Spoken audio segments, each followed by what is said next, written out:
दोस्तों नमस्कार, स्वागत है आप सभी का अपने चैनल पे accounting by Apte A+A where we get to learn to earn. और मेरा नाम है चारुदत्त आपटे। दोस्तों आज के वीडियो में हम लोग दो टॉपिक्स के ऊपर बात करने वाले हैं। एक तो पहले Adani as a total group, individual share के बारे में बात नहीं करेंगे। एज अ टोटल ग्रुप आगे अडानी में क्या हो सकता है, कुछ अच्छा होने वाला है, कुछ बुरा होने वाला है, या अभी का जो सिचुएशन है वैसे का वैसा ही सिचुएशन रहने वाला है, इसके बारे में हम लोग बात करेंगे।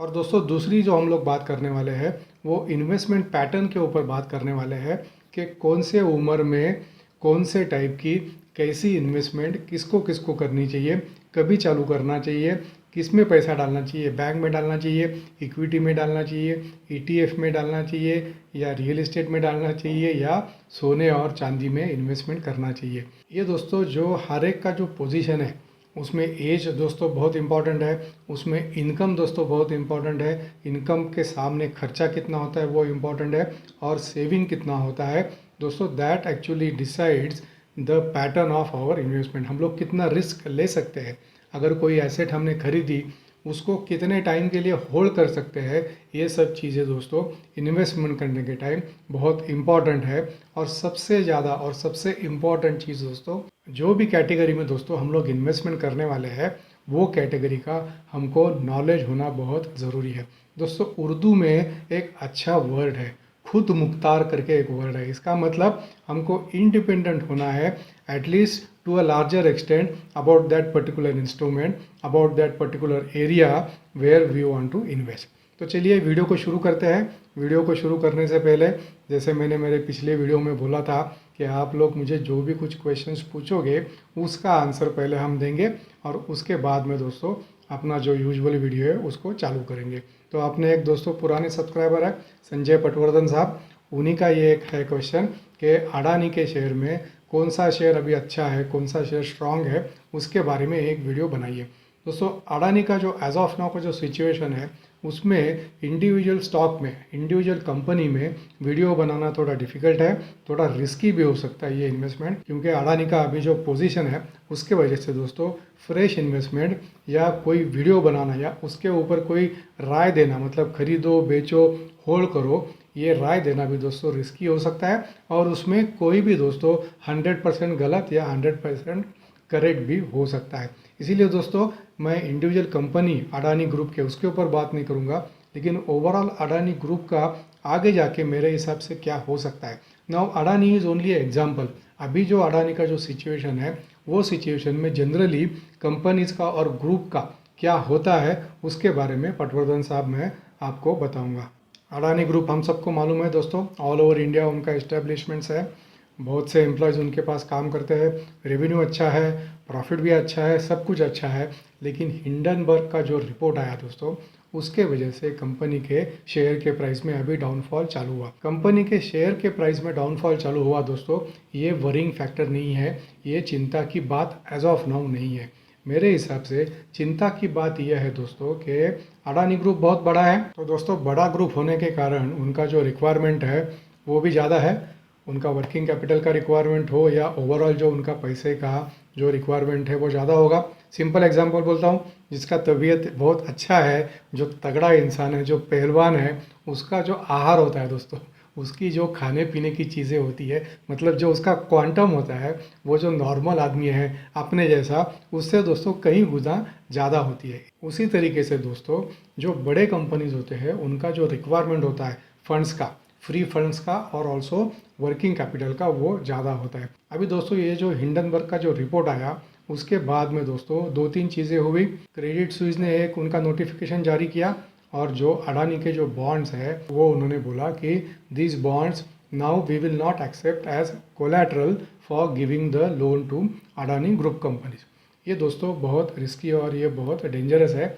ऐसे सिचुएशन में क्या होता है दोस्तों, जब भी लोन का इनफ्लो कंटिन्यूस रहता है तभी लोन का आउटफ्लो मतलब रीपेमेंट भी दोस्तों स्मूथ होते रहता है, क्योंकि अडानी का वर्किंग कैपिटल का रिक्वायरमेंट रहेगा। अडानी का कैपिटल वर्क इन प्रोग्रेस है, मतलब जो उन्होंने इन्वेस्टमेंट्स जो किए हुए हैं, प्लांट एंड मशीनरी में किए हैं, न्यू एक्विजिशंस में किए हैं, डेवलपमेंट में किए हुए हैं, तो दोस्तों उनमें कुछ चीज़ें ऐसी है जो 100% कंप्लीट है, कुछ चीज़ें ऐसी है जो 75% कंप्लीट हो सकती है, कुछ चीज़ें ऐसी है जो 50% कंप्लीट हो सकती है, और कुछ चीज़ें ऐसी है कि जिसमें कंप्लीशन तो ज़्यादा नहीं हुआ है लेकिन investment as of now, land का इन्वेस्टमेंट दोस्तों बहुत बड़ा होता है, बिल्डिंग का इन्वेस्टमेंट बहुत ज़्यादा होता है, प्लांट एंड मशीनरी का उसके हिसाब से थोड़ा कम हो सकता है। लेकिन दोस्तों ऐसे इन्वेस्टमेंट जो है जिसमें उनका पैसा ऑलरेडी स्टक है और जो कैपिटल वर्क इन प्रोग्रेस में है, तो अभी नया फंड से उनको आएगा नहीं ज़्यादा, तो हो सकता है दोस्तों कि नया लोन्स जो है वो उनको पहले जितना इजीली मिलता था उतना इजीली मिलेगा नहीं। सेबी ने भी कुछ उनका नोटिफिकेशन जारी किया है, रिजर्व बैंक ऑफ इंडिया ने भी अपने जो इंडियन बैंक्स है उनको बोला है कि आप अडानी का जो रिपोर्टिंग है वो हमको अभी वीकली करो कि उनका लोन का सिचुएशन क्या है। दोस्तों ये सब जो सिचुएशन है, ये ऐसे सिचुएशन में दोस्तों कंपनी का, कोई भी कंपनी होने दो, Adani is now only example, कोई भी कंपनी होने दो, उनका जो वर्किंग कैपिटल का जो फ्लो है और जो कैपिटल वर्क इन प्रोग्रेस है, मतलब आधा इन्वेस्टमेंट हो चुका है, आधा इन्वेस्टमेंट बैंक से जब भी पैसा आएगा तभी वो बैलेंस इन्वेस्टमेंट होगा, तभी उनका जो एसेट है वो पूरा होगा, तभी उसका मैन्युफैक्चरिंग चालू होगा और तभी वो एसेट से उनको रिटर्न मिलना शुरू होगा। तो ये सब जो दोस्तों चीज़ें हैं वो now they would come at a stand still, और इसका जो इफेक्ट है दोस्तों वो इमीडिएट फ्यूचर पे नहीं होगा, मतलब आगे के 2 महीना 3 महीना 4 महीना 5 महीना कंपनी के परफॉर्मेंस के ऊपर, कंपनी के रेवेन्यू के ऊपर, कंपनी के प्रॉफिटेबिलिटी के ऊपर इतना इम्पैक्ट शॉर्ट टर्म में दोस्तों नहीं दिखेगा। लेकिन लॉन्ग टर्म में जब भी वर्किंग कैपिटल का जो फ्लो है वो कम होगा और वर्किंग कैपिटल का रिक्वायरमेंट जब भी बढ़ेगा दोस्तों, तभी रियल प्रॉब्लम तभी चालू होगा। एंड एक्चुअली दोस्तों दैट इज़ द पॉइंट, जब भी companies they start coming in trouble, they start coming in problem.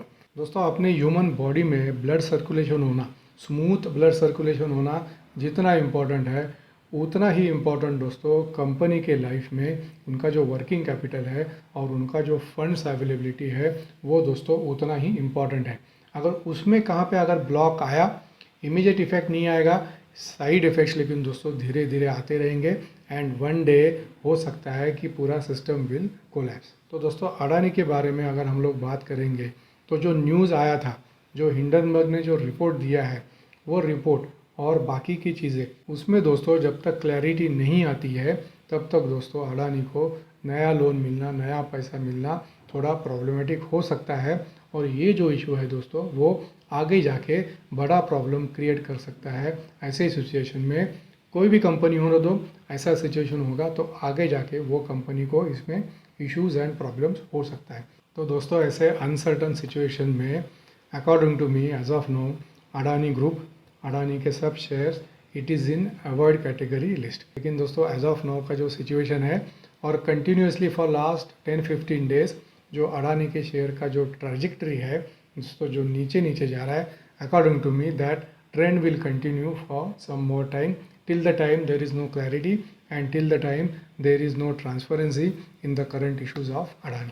तो संजय पटवर्धन साहब, आपका छोटा सा क्वेश्चन था लेकिन उसका आंसर देने में मैंने बहुत ज़्यादा टाइम लिया, उसके लिए सॉरी। मैं आशा करता हूँ आंसर आपको पसंद आया रहेगा, आंसर से आपको सेटिस्फैक्शन पूरा हुआ रहेगा। और आप बाकी के लोग भी जो ये वीडियो देख रहे हैं, अडानी के बारे में मेरा क्या ओपिनियन है, अडानी के शेयर में, अडानी ग्रुप में आगे क्या हो सकता है, ये मेरा एनालिसिस मैंने आपके सामने रखा।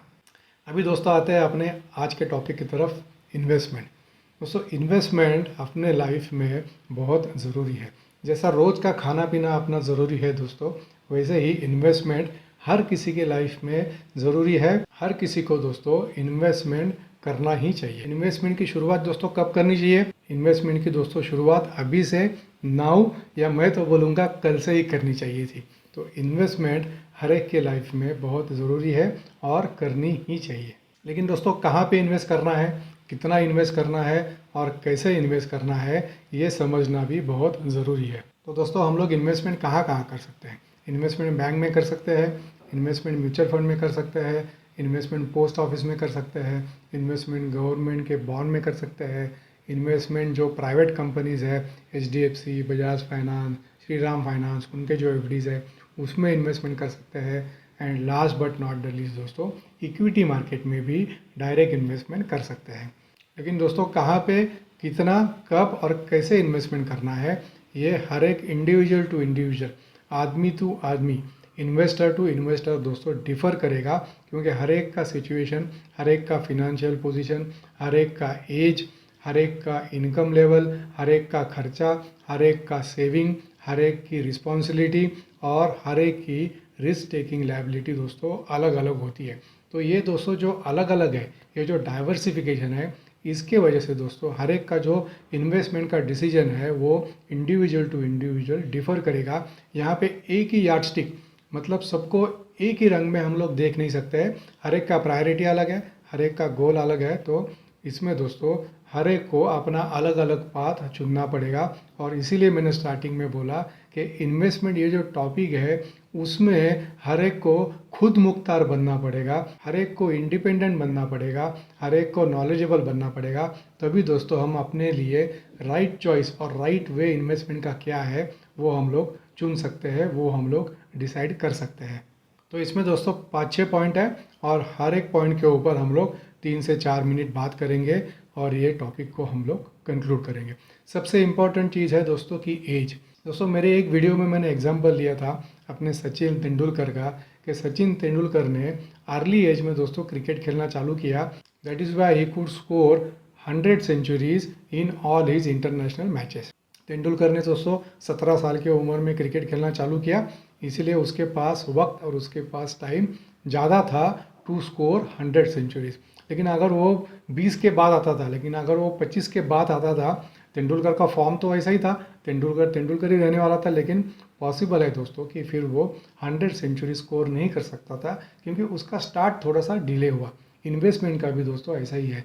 अगर इन्वेस्टमेंट में हमको 100 सेंचुरीज अगर स्कोर करनी है तो हमको एट एन अर्ली एज, फिर वो इन्वेस्टमेंट कहाँ पर भी होने दो, बैंक में होने दो, म्यूचुअल फंड में होने दो, रियल एस्टेट में होने दो, गोल्ड या सिल्वर में होने दो, पीपीएफ में होने दो, गवर्नमेंट बॉन्ड में होने दो या स्टॉक मार्केट में होने दो, ये इन्वेस्टमेंट दोस्तों चालू करना इज़ वेरी इंपॉर्टेंट। और अर्ली एज का दोस्तों ये एक फ़ायदा है कि अर्ली एज में जो अपना रिस्क टेकिंग एबिलिटी होता है वो दोस्तों रिस्क टेकिंग एबिलिटी ज़्यादा होता है at an early age. Ideal age is दोस्तों 25 to 35, उसमें जो रिस्क टेकिंग एबिलिटी है वो सबसे ज़्यादा होता है, ये मेरा मानना है। इसमें दोस्तों इंडिविजुअल टू इंडिविजुअल फ़र्क हो सकता है, लेकिन मेजरली 25 से 35 साल तक दोस्तों रिस्क टेकिंग एबिलिटी ज़्यादा रहता है। तो दोस्तों starting at early age is very important. अभी कहाँ पे इन्वेस्टमेंट करना है दोस्तों, मेरे हिसाब से जो अपना इन्वेस्टमेंट है वो हर जगह पे थोड़ा थोड़ा होना चाहिए। दोस्तों एक मैं आपको एग्जांपल लेता हूँ। अगर मैं एक पैर पे खड़े रहने की अगर कोशिश करूँगा तो ज़्यादा से ज़्यादा मैं 1 या 2 मिनट तक खड़ा रह सकता हूँ। उसके बाद में मेरे पैर में दर्द चालू होगा, उसके बाद में हो सकता है कि मैं नीचे गिर जाऊँ। वैसे ही दोस्तों इन्वेस्टमेंट का भी है। अगर इन्वेस्टमेंट एक ही जगह पे है, दैट मीन्स इंग्लिश में there is one saying, very good saying, that never ever keep all the eggs in one basket. अगर वो बास्केट गिर गया तो सब अपने अंडे फूटने वाले हैं। वैसे ही दोस्तों इन्वेस्टमेंट जो है वो हर एक जगह पे थोड़ा थोड़ा होना चाहिए। कहाँ पे कितना होना चाहिए, that actually depends on the risk taking ability. हमको कितना रिटर्न चाहिए, अपना कितना इनकम है, ये सब बातें ऑलरेडी हो चुकी है, मैं उसको वापस रिपीट नहीं करूँगा। लेकिन दोस्तों रिस्क टेकिंग एबिलिटी जो है ये इसमें सबसे ज़्यादा है। तो इन्वेस्टमेंट के जो बाकी के जो एरियाज़ है दोस्तों उसके बारे में तो ये वीडियो में हम लोग बात नहीं करेंगे। ये वीडियो में हम लोग बात करेंगे स्टॉक मार्केट के। में स्टॉक मार्केट में इन्वेस्टमेंट ज़्यादा क्यों करना है, क्योंकि दोस्तों स्टॉक मार्केट ही एक ऐसा मार्केट है जहाँ पे हमको अनलिमिटेड गेंस मिल सकते हैं। अगर बैंक में दोस्तों हम लोग पैसा रखेंगे 6 to 7% इंटरेस्ट मिलेगा। गोल्ड या सिल्वर में अगर हम लोग पैसा डालेंगे तो हो सकता है कि 10 से 12% का एनुअलाइज हमको रिटर्न मिले। लेकिन दोस्तों वो भी अगर गोल्ड और सिल्वर अगर हम लोग हार्ड फॉर्म में अगर खरीदते हैं तो अपना टेंडेंसी है हम जाके उसको वापस बेचते नहीं है। तो गोल्ड या सिल्वर में अगर इन्वेस्ट करना है तो डिजिटल फॉर्म में ही उसको अगर इन्वेस्ट करेंगे तो उसको बेचने में आसानी हो सकती है। तीसरा है दोस्तों पीपीएफ। पीपीएफ में इंटरेस्ट रेट अच्छा मिलता है। पीपीएफ में almost close to 7 to 8% interest rate मिलता है।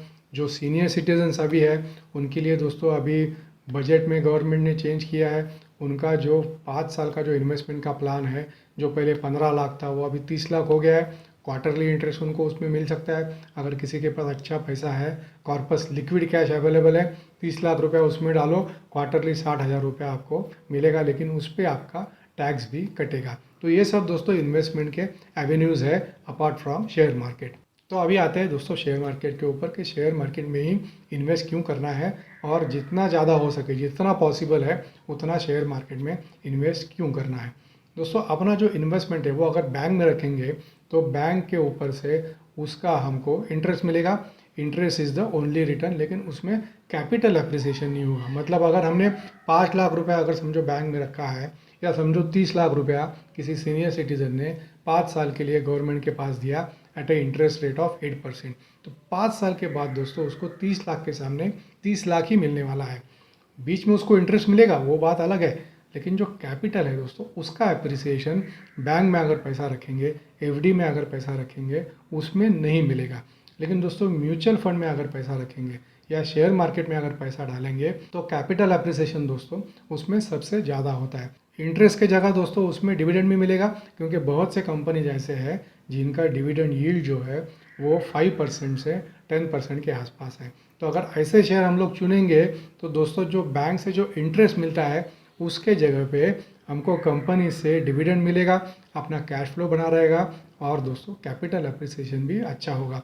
और कैपिटल एप्रिसिएशन आप लोग तो अभी सब लोग नॉलेजेबल हो, खुद मुख्तार हो या खुद मुख्तार बनने के राह पे हो, तो दोस्तों कैपिटल एप्रिसिएशन का मतलब कितना एप्रिसिएशन होता है that is unlimited, infinite gain हो सकता है। मैं 2-3 एग्जांपल आपको बोलता हूँ। टाटा टेली महाराष्ट्र TTML करके एक कंपनी है, मालूम है 3-4 साल पहले दोस्तों 3 से 6 रुपये तक वो शेयर का ट्रेडिंग होता था।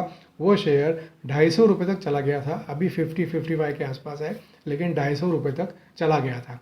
तो ये कहने से दोस्तों मैं खाली यही कहने की कोशिश कर रहा हूँ कि शेयर मार्केट में एप्रिसिएशन होने के चांसेस कितने हैं, लेकिन दोस्तों उसमें रिस्क भी बहुत है। जैसे एप्रिसिएशन होता है वैसे दोस्तों डिप्रिसिएशन भी होता है। यस बैंक का शेयर एक ज़माने में 250-300 रुपये के आसपास था, अभी हमको मालूम है 18-20 रुपये के आसपास है। सुजलॉन का शेयर भी 200 रुपये के ऊपर था, अभी दोस्तों 7-8 रुपये के आसपास है। आइडिया सेल्युलर वो भी 100 रुपये के आसपास था, 60-70 रुपये के आसपास तो मेरे पास भी था, तुरंत मैंने उसी टाइम बेच दिया था, लेकिन अभी वो शेयर भी दोस्तों 7 से 8 रुपये के आसपास है। तो दोस्तों कहने का तात्पर्य यही है कि शेयर मार्केट में upside is also unlimited but down side is also unlimited. तो यहाँ पे दोस्तों जो मैं रिस्क टेकिंग एबिलिटी की जो बात कर रहा था, वो रिस्क टेकिंग एबिलिटी दोस्तों यहाँ पे बहुत इंपॉर्टेंट है। जिसकी रिस्क टेकिंग एबिलिटी ज़्यादा है वही लोग दोस्तों शेयर मार्केट में इन्वेस्ट करें, और जो शेयर मार्केट में खुद मुख्तार है, मतलब जिनको शेयर मार्केट का अच्छा नॉलेज है दोस्तों, वही शेयर मार्केट में इन्वेस्ट करे। जिनको नॉलेज कम है या जिनका अभी जस्ट स्टार्टिंग है, यंग एज पे अगर आप इन्वेस्टमेंट कर रहे हो, ज़्यादा नॉलेज नहीं है, आपने ज़्यादा अप्स एंड डाउन्स नहीं देखा है, then best way to invest in stock market is via mutual fund. जिनको ज़्यादा नॉलेज नहीं है, जिनको कम नॉलेज है, जिनको रिस्क भी दोस्तों कम लेना है, वो लोग दोस्तों SIP की तरह म्यूचुअल फंड में इन्वेस्ट कर सकते हैं। वो लोग शेयर मार्केट में बिल्कुल ना आए। शेयर मार्केट में उतने ही लोग आए जिनकी रिस्क टेकिंग एबिलिटी अच्छी है, जिनका होल्डिंग कैपेसिटी अच्छा है, और उतना ही पैसा डाले कि समझो कल अगर मार्केट डूब गया, वो पैसा डूबने की वजह से हमको कुछ नुकसान नहीं होगा और अपनी जो नॉर्मल लाइफ है दोस्तों वो लाइफ चलती रहे, उतना ही पैसा डालिए। लोन लेके पैसा शेयर मार्केट में बिल्कुल नहीं डालना है। लोन लेके किसी का भला नहीं हुआ है। हाउसिंग का लोन है, प्रॉब्लम नहीं है, ले सकते हैं। कार का लोन है, प्रॉब्लम नहीं है, ले सकते हैं, क्योंकि उसके सामने हमारे पास एक ऐसी एसेट आती है उसमें जो दोस्तों एटलीस्ट बेस वैल्यू है वो कम नहीं होने वाला है, unless it is a car, क्योंकि कार में आएगा डिप्रिसिएशन, लेकिन बिल्डिंग है, अगर घर है, फ्लैट है, तो उसमें एप्रिसिएशन ही होगा।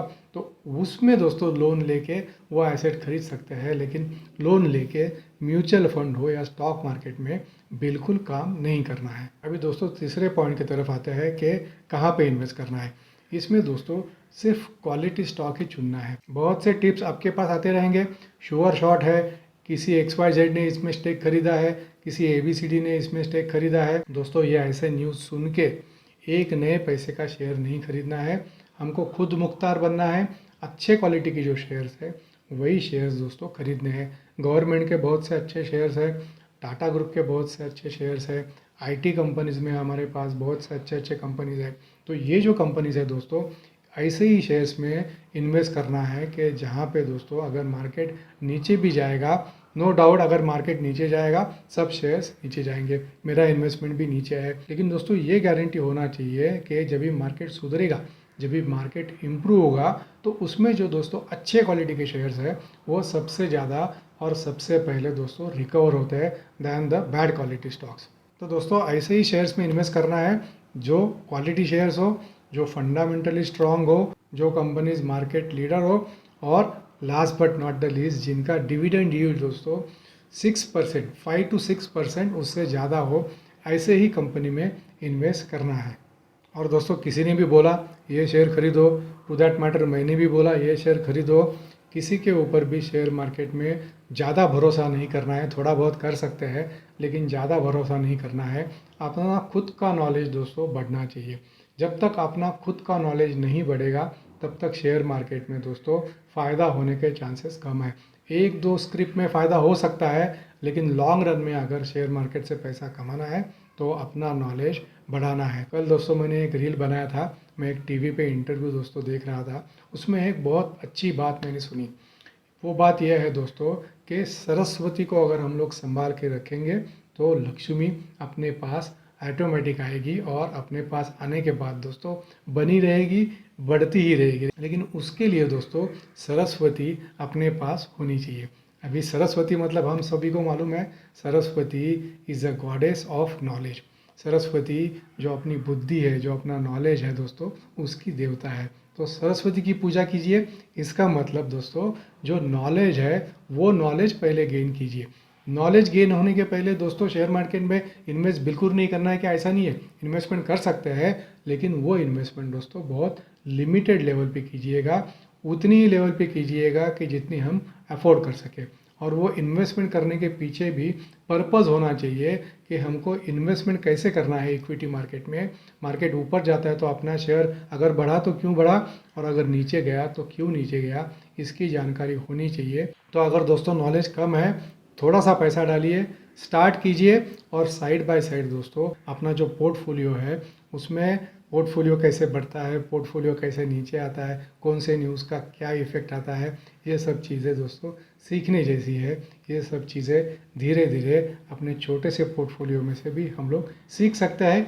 सीखने के बाद मतलब 1-2 साल काम किया, थोड़ा सा नॉलेज आएगा, फिर दोस्तों धीरे धीरे करके इन्वेस्टमेंट डेफिनेटली बढ़ा सकते हैं। और दोस्तों stock market is the only market जहाँ पे अनलिमिटेड प्रॉफिट मिल सकता है, अनलिमिटेड लॉस भी हो सकता है। तो दोस्तों स्टॉक मार्केट में ही क्यों इन्वेस्ट करना है? फिर कोई बोलेगा कि मैं बैंक में अगर पैसा रखूँगा तो मुझे 7-8% आराम से मिलेगा। लेकिन दोस्तों जो 7-8% मिलता है, एक चीज़ उसमें तो अपना कैपिटल एप्रिसिएशन नहीं होता है, और दूसरा चीज़ जो है इन्फ्लेशन। मतलब अगर कोई 25 to 35 के एज ब्रैकेट में अगर अभी इन्वेस्टमेंट चालू करता है दोस्तों, अगर हर साल समझो 50,000 रुपये अभी डाला, समझो आज मैं 25 साल का हूँ और मैंने 50,000 रुपीज़ ये साल में इन्वेस्ट किया दोस्तों, 10 साल के बाद वो 50,000 का जो वैल्यू है दोस्तों वो 25,000 ही होगा। क्यों? क्योंकि इन्फ्लेशन अपना 4 से 5% से, मिनिमम 4 से 5% से बढ़ रहा है दोस्तों। मतलब जो आज मेरा 50,000 रुपया है वो अगले साल उसमें 5% ऑलरेडी कम होने वाला है, मतलब 2,500 रुपया ऑलरेडी उसमें कम होने वाला है। तो बैंक जो हमको इंटरेस्ट देता है दोस्तों, वो interest is nothing but a compensation for the inflation. Inflation के वजह से जो रुपये का परचेसिंग पावर कम होते जाता है, उसके लिए बैंक हमको इंटरेस्ट देता है। तो इसीलिए दोस्तों बैंक में रखने से अपना जो इन्फ्लेशन है वो इन्फ्लेशन अपना कैपिटल पूरा खा जाएगा। लेकिन स्टॉक मार्केट में दोस्तों कैपिटल अप्रिसिएशन भी होता है, मतलब जो इन्फ्लेशन का रेट है उससे ज़्यादा फ़ायदा इक्विटी मार्केट में हो सकता है। इसीलिए इक्विटी में इन्वेस्ट करना है, और जिनको इक्विटी के ऊपर भरोसा नहीं है, अच्छे म्यूचुअल फंड में उनको इन्वेस्ट करना है, लेकिन इन्वेस्ट करना ज़रूरी है। अभी दोस्तों बात करते हैं किसको इन्वेस्ट करना चाहिए। तो जैसे मैंने बोला कि जिनको नॉलेज शेयर मार्केट का है वही लोग दोस्तों शेयर मार्केट में, अगर उनको ज़्यादा बड़ा काम करना है वही लोग शेयर मार्केट में काम करें कि जिनको शेयर मार्केट का अच्छा खासा नॉलेज हो। बिना नॉलेज अगर काम करेंगे दोस्तों तो फ़ायदा होने का चांस कम है। फ़ायदा होगा नहीं ऐसा मैं नहीं बोल सकता हूँ, फाइनली हर एक के नसीब में किसको कितना पैसा मिलने वाला है स्टॉक मार्केट में, ये सब लिखा हुआ होता है। तो दोस्तों फ़ायदा होगा ही नहीं ऐसा नहीं है, लेकिन अगर नॉलेज लेके काम करेंगे तो डेफिनेटली फ़ायदा ज़्यादा होगा, नुकसान कम से कम होगा। क्योंकि अगर नॉलेज है तो कभी एग्जिट करना है, कभी बाय करना है, स्टॉप लॉस कैसे लगाना है, कौन से सिचुएशन में कौन सा शेयर खरीदना है, सीजनलिटी के हिसाब से कौन सा शेयर खरीदना है। मतलब दोस्तों अभी गर्मी का सीज़न चालू होगा तो जो एयर कंडीशन वाले जो स्टॉक्स है, वोल्टास हो, फिर सिम्फनी कंफर्ट हो, ऐसे जो दोस्तों शेयर्स है उनका भाव डेफिनेटली बढ़ेगा। विंटर सीजन जब भी आएगा तभी मॉन्टे कार्लो जैसे कंपनीज है, कॉटन मैन्युफैक्चरर्स है, टेक्सटाइल मैन्युफैक्चरर्स है, उनके दोस्तों शेयर्स के भाव बढ़ेंगे। तो फिर ये सब एंटिसिपेट करके स्टॉक मार्केट में हम लोग शेयर्स खरीदी कर सकते हैं।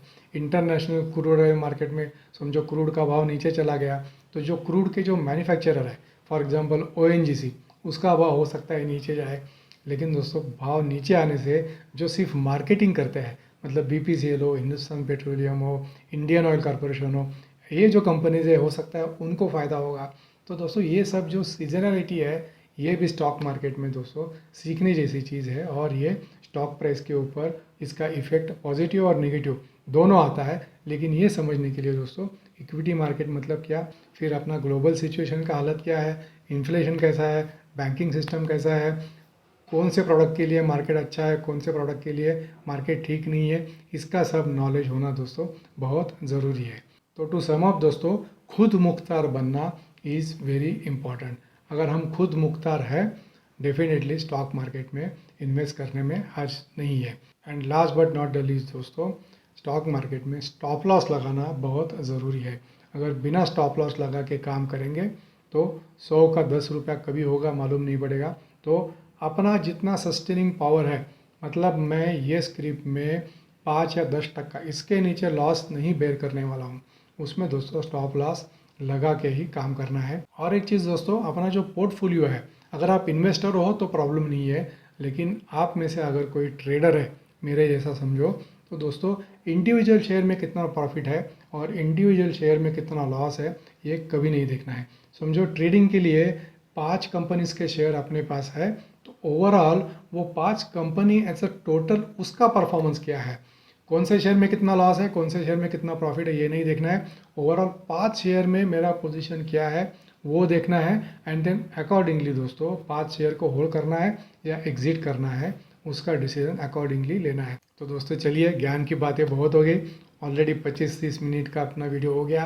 अब बोलेंगे ये आदमी कितना ज्ञान बांटता है, लेकिन दोस्तों ये ज्ञान बांटने का सिर्फ एक ही पर्पज़ है, फ़ायदा कम हुआ तो भी चलेगा लेकिन किसी का नुकसान नहीं होना चाहिए। जो अपना हार्ड अर्न मनी है उसका नुकसान नहीं होना चाहिए। तो दोस्तों ये था अपना आज का वीडियो। मैं आशा करता हूँ वीडियो आपको पसंद आया रहेगा। और पटवर्धन साहब, अडानी के शेयर के बारे में क्या करना है उसका भी मैंने शुरू में आपको जो मेरा फ्रैंक ओपिनियन है वो बोला। मैं आशा करता हूँ दोस्तों ये वीडियो आपको पसंद आया रहेगा और ख़ुद मुख्तार बनने के लिए ये वीडियो का आपको थोड़ा सा फ़ायदा हुआ रहेगा। So thank you very much for your time. See you in next video.